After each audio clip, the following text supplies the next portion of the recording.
नमस्कार मंडळी, आरतीच रेसिपीमध्ये आपले खूप खूप मनापासून स्वागत। तर आज आपण चमचमीत आलू मटरची भाजी बनवतोय। तर ही भाजी बनवण्यासाठी एक छोटंसं वाटण तयार करायचं आहे। त्यासाठी इथे मी मिक्सरचं भांडं घेतलं। मिक्सरच्या भांड्यामध्ये टाकण्यासाठी इथे मी एक मध्यम आकाराचा टोमॅटो कट करून घेतला। त्यानंतर 10 ते 12 लसूण पाकळ्या, 2 ते 4 अद्रकचे तुकडे आणि थोडासा कोथिंबीर घेतलाय।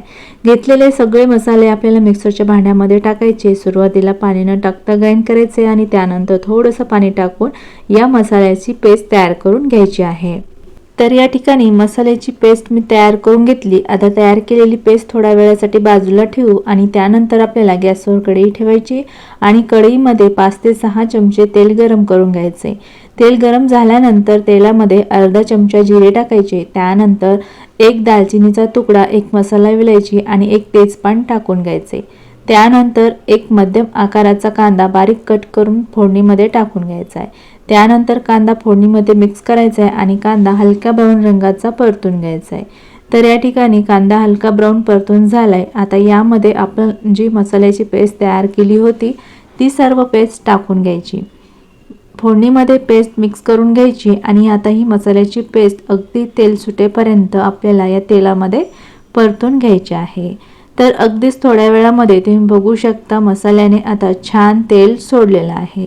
आता यामध्ये आपल्याला पाव चमचा हळद टाकून घ्यायची। त्यानंतर 2 चमचे लाल मिर्च पावडर, 1 चमचा गरम मसाला टाकायचा आहे, अर्धा चमचा धने पावडर, अर्धा चमचा जिरे पावडर टाकून घ्यायचे। त्यानंतर परत सर्व मसाले व्यवस्थित मिक्स करायचे आणि मिनिटभर छान तेलामध्ये परतून घ्यायचे। मसाले व्यवस्थित मिनिटभर परतून झाल्यानंतर या मसाल्यामध्ये आपल्याला थोडंसं पाणी टाकून घ्यायचे। पाणी टाकल्यानंतर पाण्यामध्ये मसाला व्यवस्थित मिक्स करून घ्यायचा आहे। मिक्स झाल्यानंतर गॅसची फ्लेम मध्यम करायची आणि कढईवरती आपल्याला 2 मिनिटांसाठी झाकण ठेवून द्यायचं आहे। 2 मिनिटांनंतर कढईवरचं झाकण काढून घ्यायचे आणि बघू शकता मसाल्याने छान तेल सोडलेलं आहे आणि मसाल्याला रंगही खूप छान आलाय। आता हा मसाला व्यवस्थित मिक्स करायचा आहे आणि मिक्स झाल्यानंतर यामध्ये टाकण्यासाठी इथे मी 2 मध्यम आकाराचे उकडलेले आलू घेतलेत आणि उकडलेल्या आलूच्या अशा छान मध्यम आकाराच्या फोडी कट करून घेतल्या। त्यानंतर यामध्ये अर्धी वाटी मटार टाकून घ्यायचे आणि भाजीच्या आकाराने आपल्याला 1 चमचा यामध्ये मीठ टाकून घ्यायचे आणि 2 कट केलेली हिरवी मिरची सुद्धा टाकून घ्यायची आहे।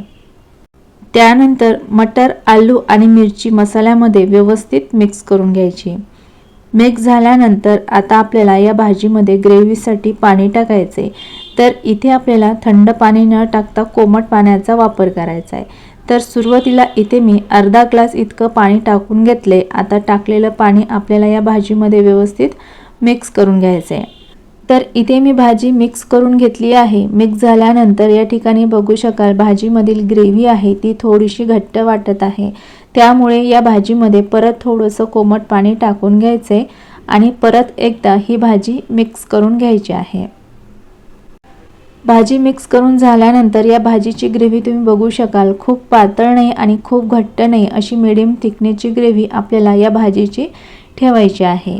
त्यानंतर या कढईवरती झाकण ठेवायचे आणि मध्यम आचेवरती ही भाजी आपल्याला 3 ते 4 मिनिटं छान शिजून घ्यायची आहे। 4 मिनिटांनंतर कढईवरचं झाकण काढून घ्यायचे आणि बघू शकाल भाजीवरती मस्त तर्री आली आहे। आता ही भाजी मिक्स करून घ्यायची आणि भाजीमधील आलू आहेत ते आपण अगोदरच उकडून घेतलेले होते, त्यामुळे त्याला फार टाइम लागत नाही। फक्त आपल्याला भाजीमधील मटार आहेत ते असे दाबून बघायचे।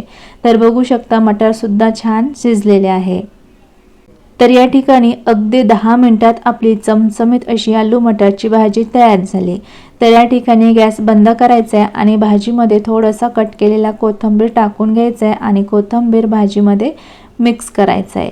तर बघू शकता खूप मस्त अशी आपली चमचमीत आलू मटारची भाजी तयार झाली। तर या ठिकाणी आता गॅस बंद करून घ्यायचा आहे आणि तयार झालेली भाजी मी सर्विंग प्लेटमध्ये काढून घेतली आहे। तयार केलेली भाजी तुम्ही पोळीसोबत, भातासोबत किंवा पुरीसोबत खाऊ शकता, खूप मस्त लागते। तर माझ्या पद्धतीने अशी चमचमीत आलू मटारची भाजी नक्की बनवून बघा। रेसिपी कशी वाटली कमेंटमध्ये नक्की सांगा आणि आवडली असेल तर रेसिपीला लाईक करायला विसरू नका।